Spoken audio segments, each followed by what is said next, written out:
team that we've been waiting to see as far as ball movement goes and transition work and just what can I say the word spirit from the offense. Uh, what happened? What turned the switch in that game? Because you're playing a great team. You're not playing somebody at the bottom where you can do that, and it doesn't mean that much. You're playing one of the top teams in the country, who at the time was 7-1.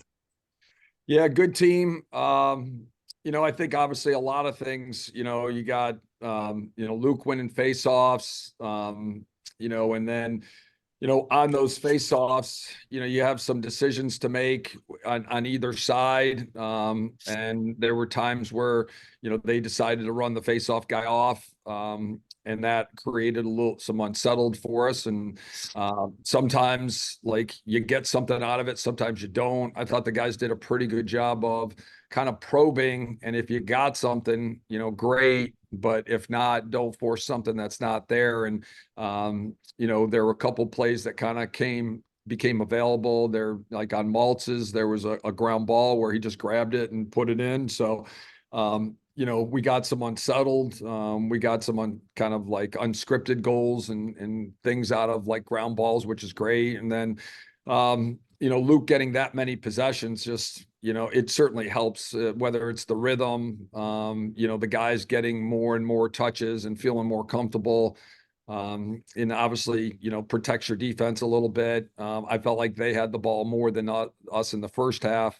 And I felt like early in the game, we just kind of rushed things, like we're just taking, anything that kind of came our way at times, it seemed like. And it's not for lack of effort or caring or anything like that. I just think guys are a little anxious and kind of fired up, obviously, on a Sunday night game. So I thought we settled in, played with a little more poise, a little more patience, and executed better. And, obviously hit some shots where, I didn't feel like we shot extremely well, but I also thought their goalie did a really good job, and it was a big reason for that too.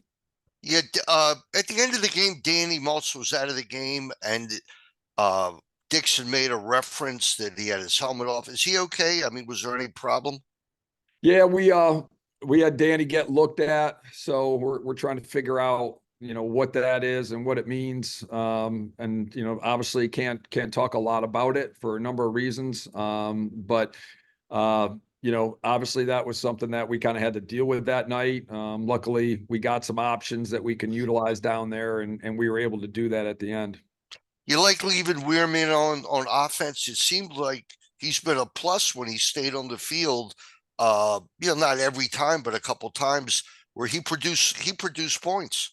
Yeah, we're doing more of that too. Probably more this year than any year. I think a lot of it is there's just a lot of trust with Luke, and he obviously has good ball skills. And a lot of times, he's going against a guy maybe that's a little younger and has less experience. And a lot of times, if you're a defensive guy, you don't really like face-off guys to be down there. You'd rather have your own defensive personnel. And that's something that obviously a lot of people do too. Virginia's done it for years, with P. LaSalle because he was so good with the ball and he was an offensive mid in high school. Last question: Ohio State this week. That's always a tough game. It doesn't matter anything, it's always a tough game. What do they bring to the table this year that you're concerned about? Yeah, I think they did a great job in the portal. They brought in a number of new parts, so they definitely kind of reloaded in that regard. They're playing great defense. They're not giving up a lot of goals. They have really good parts. They do a great job of coaching their guys up. They're organized.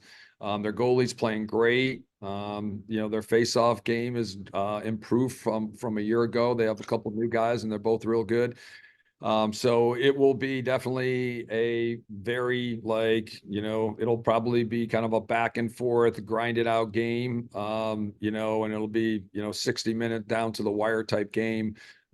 Just because they play such good defense, it's hard to score on them. You kind of saw that with like Notre Dame, that game was pretty close game. I think Notre Dame scored 5 man up goals or something like that. So they really Didn't get a lot of 6-on-6, and obviously Notre Dame has really good parts. So that's a credit to Ohio State. Like, they're obviously their parts, but also, what they're doing coaching wise and how well they're playing together. Hey, Thanks. Coach, I want to ask you, you got one more, Bruce? No, I'm done. I'm All done. right. I want to ask you a couple questions about the Big Ten's decision for no video review in the regular season. Were you and the rest of the coaches involved in that at all? And then if not, did the Big Ten give reasoning as to why they decided to go against it? Yeah, my understanding, Brandon, is we certainly had some coaches calls, and I think we were in favor of review. Obviously, as a coaches organization, we were as well. And we kind of obviously expressed that to our folks. I think my understanding is there are a lot of sports that were in the same boat. And I think my understanding was, and I want to speak for him, is that there was concern of what the cost implications would be with so many sports wanting to add replay. What type of infrastructure would you need to spend money on?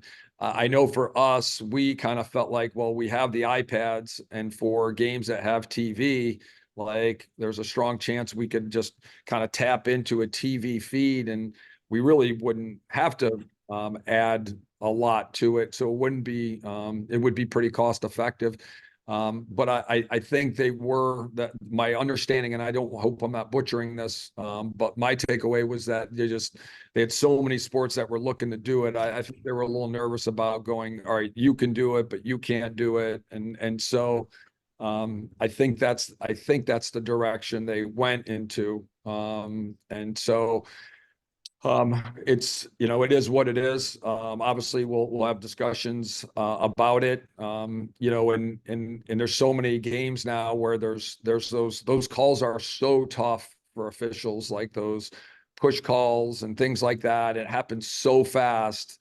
And the ball, like, hitting the goal, did it go over the line? Did it not? Did it go in?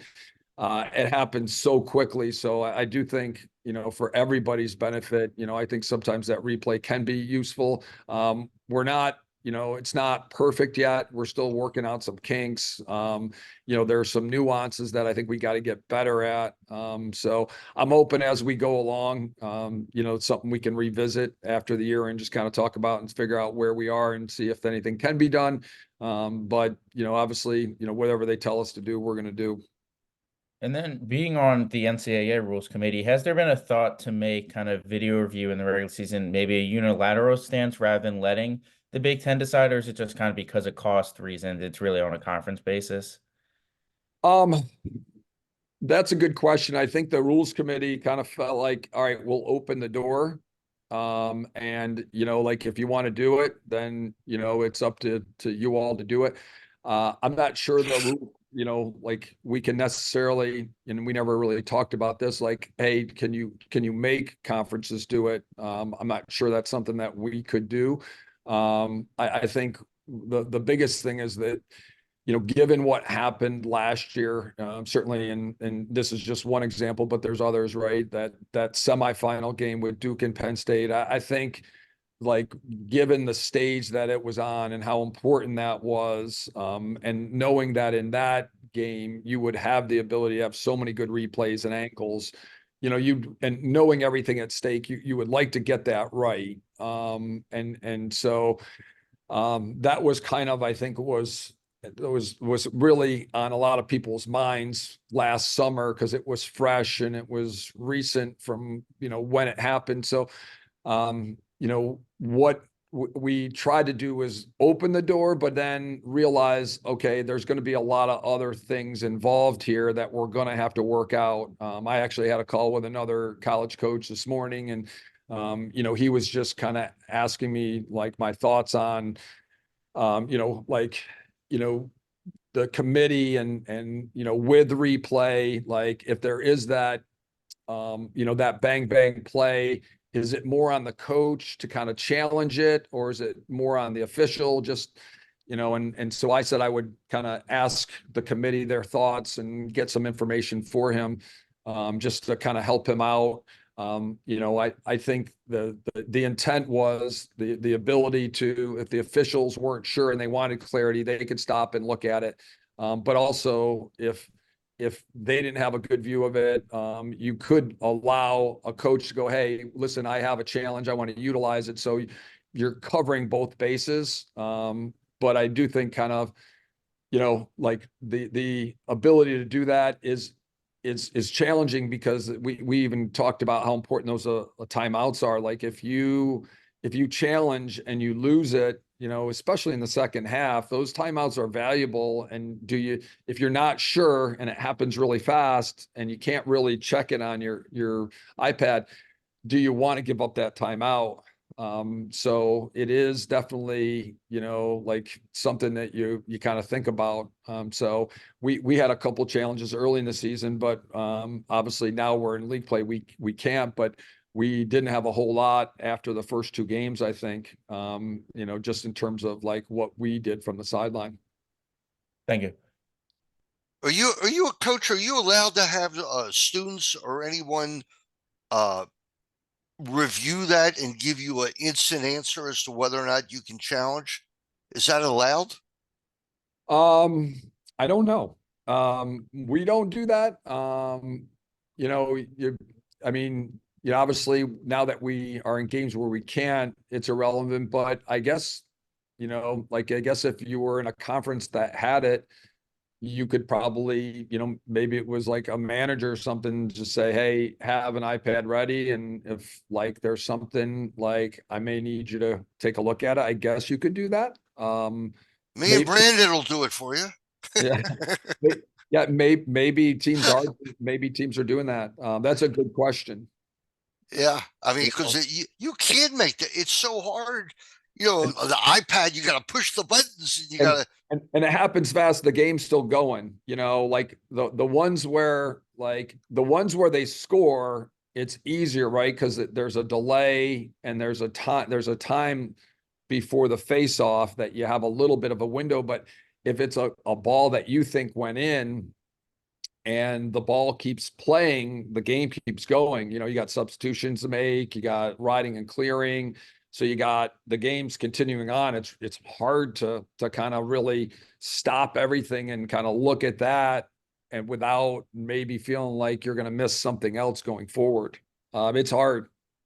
But I think everybody wanted the replay, and certainly we are built for like playoff games. Like those are like the games that I think you have the best chance of getting it right. And we also knew that, listen, we wanted that ability. We didn't want to go, all right, well, only D1 can do it, or only playoff games could do it. Now we could certainly tighten it and make that decision if people feel inclined, so we could kind of make it a little bit more restraining. We kind of more left it open-ended, knowing that, listen, a lot of new programs, Division II, Division III, like they probably aren't going to have the resources to do that, which is fine, because then you're just business as usual. And just like our conference right now, it's business as usual. We're just doing what we've always done.